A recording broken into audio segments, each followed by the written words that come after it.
Hello दोस्तों, welcome back my YouTube channel पे पहली बार विजिट किया है तो चैनल को सब्सक्राइब कर दीजिए और बेल आइकन को प्रेस कर दीजिए। दोस्तों, हम बात करेंगे आने वाला जो वक्त रहेगा स्टॉक मार्केट यानी इंडियन स्टॉक मार्केट के लिए काफ़ी टफ रहने वाला है। जैसा कि आप यहाँ पर देख सकते हैं, जो आने वाला जो वक्त रहेगा, जो आने वाले जो साल, ये वाला साल रहेगा, तो ये स्टॉक मार्केट के लिहाज से काफ़ी डेंजर रहने वाला है स्टॉक मार्केट के लिए। ऐसा हम क्यों बोल रहे हैं? तो इसके पीछे का रीज़न, जैसा कि आप यहाँ पर जानते हैं कि जो अमेरिका के जो ट्रम्प हैं, इनके जो मंसूबे हैं वो काफ़ी ख़राब देखने को मिल रहे हैं इंडियन इकोनॉमी के हिसाब से। यानी हमारा जो इंडियन इकोनॉमी है वो डायरेक्टली इनडायरेक्टली इंडियन इकोनॉमी को टारगेट कर रहे हैं। जैसा कि आप यहाँ पर भी देख सकते हैं, लगातार हमारे को धमकी देते हैं इंडियन को, यानी इंडियन मार्केट को।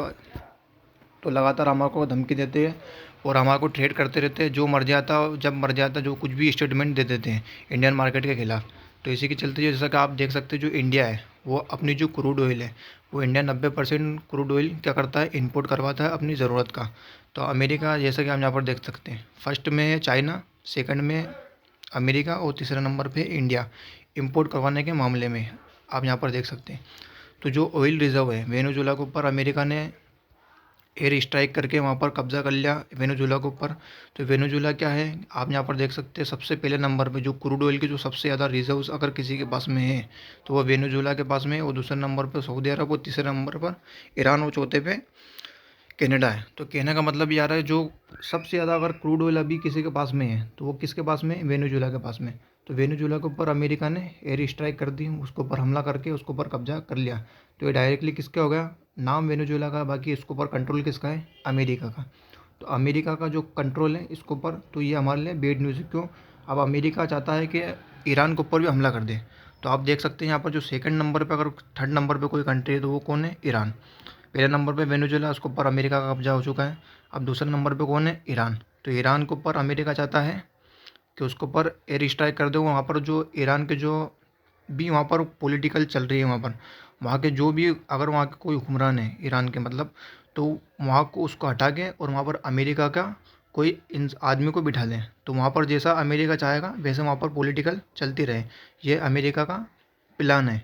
तो अमेरिका आए दिन लगातार ईरान के ऊपर हमले की धमकी देता है, क्योंकि वो चाहता है कि ईरान के ऊपर भी उसका कंट्रोल हो जाए, क्योंकि ईरान के पास में क्या है, क्रूड ऑयल। तीसरे नंबर पर क्रूड ऑयल के मामले में ईरान आता है। ठीक है दोस्तों, समझने की कोशिश करिएगा। अभी आपने हाल ही में देखा होगा कि जो कनाडा है, तो चौथे नंबर पर कनाडा है। तो कनाडा के ऊपर, कनाडा ने चाइना से डील करी थी 8 बिलियन की। तो अमेरिका ने बोला हम आपको ऊपर 100% टैरिफ लगा देंगे। तो कनाडा ने क्या करा, डर के मारे वो डील कैंसिल कर दी चाइना से, क्योंकि कनाडा 62% एक्सपोर्ट कहाँ पर करता है, अमेरिका में करता। तो वो एक कंट्री के ऊपर निर्भर है, किसके ऊपर, अमेरिका के ऊपर। तो इसी के चलते अमेरिका ने उसको धमकी दी। तो कनाडा ने क्या करा, हम ईरान के इसके साथ में, चाइना के साथ में डील नहीं करेंगे। तो इसका आउटकम क्या निकल के आता, तो आउटकम ये निकल के आ रहा, जो ऑयल का कंट्रोल है, वर्ल्ड का जो ऑयल का कंट्रोल है वो 55% अगर ऐसा होता है, अगर ईरान के ऊपर भी उसका कब्जा होता है अमेरिका का, तो 55% जो वर्ल्ड का क्रूड ऑयल है उसका कंट्रोल किसके पास में चला जाएगा, अमेरिका के पास में। क्योंकि वेनेजुएला सबसे बड़ा आउट, उसके पास में ऑयल रिजर्व्स हैं, उसके ऊपर कब्जा कर लिया है।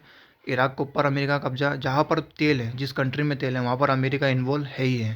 क्योंकि अमेरिका तेल और जो क्रूड ऑयल है और डॉलर का रिश्ता काफ़ी मजबूत देखने को मिलता है। इसी के चलते क्या होता है, जिस भी कंट्री में तेल निकलता है वहाँ अमेरिका इन्वॉल्व ज़रूर होता है। तो अब होगा क्या, 55% अमेरिका के पास में तेल के रिजर्व्स हैं, वो पूरे वर्ल्ड की बात कर रहे हैं, तो वो अमेरिका के पास में चले जाएंगे। तो ये हमारे लिए डेंजर है। क्यों डेंजर है हमारे लिए, हमारे मार्केट के लिए क्यों डेंजर है? क्योंकि हम अपनी जो क्रूड ऑयल है, हम अपनी जो ज़रूरत का क्रूड ऑयल है, पर हम क्या करते हैं, इंडियन एज द इंडियन, हम अपनी क्रूड, जो हम अपने वर्ल्ड, मतलब अपना जो ज़रूरत का जो क्रूड ऑयल है हम इंपोर्ट करवाते हैं। 90% क्रूड ऑयल हम इंपोर्ट करवाते हैं। तो अब हम किसके ऊपर निर्भर रह जाएंगे, अमेरिका के ऊपर। अब अमेरिका जैसे चाहेगा वैसे हमको अमेरिका के साथ में डील करना पड़ेगी। तो ये हमारे लिए क्या है, बेड न्यूज़ है, क्योंकि हमारी इकोनॉमी काफ़ी वीक हो जाएगी अगर हम अमेरिका के हिसाब से ट्रेड डील करेंगे तो। इसलिए हमारे जो मार्केट के ऊपर आने वाले समय में काफ़ी नेगेटिव इसका इम्पेक्ट पड़ेगा।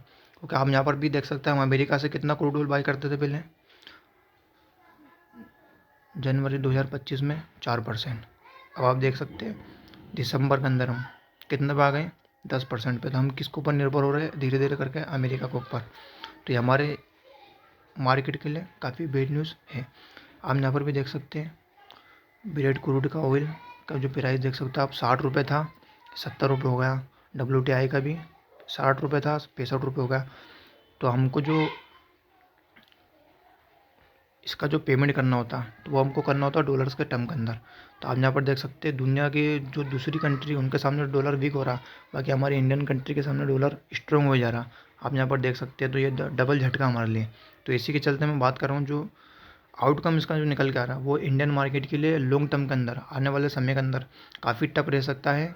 और अमेरिका हर तरफ से इंडिया के ऊपर मतलब कि ट्रेड कर रहा है, सेक्शन लगा रहा है, हर तरीके से हमको इंडिया को वो कर रहे हैं, वॉर कर रहे हैं जगह जगह से। जब चाहते हैं, जितना चाहते हैं, कुछ भी बोल देते हैं, स्टेटमेंट दे देते हैं। तो ये आने वाला जो वक्त रहेगा इंडियन स्टॉक मार्केट के लिए काफ़ी टफ रहने वाला है।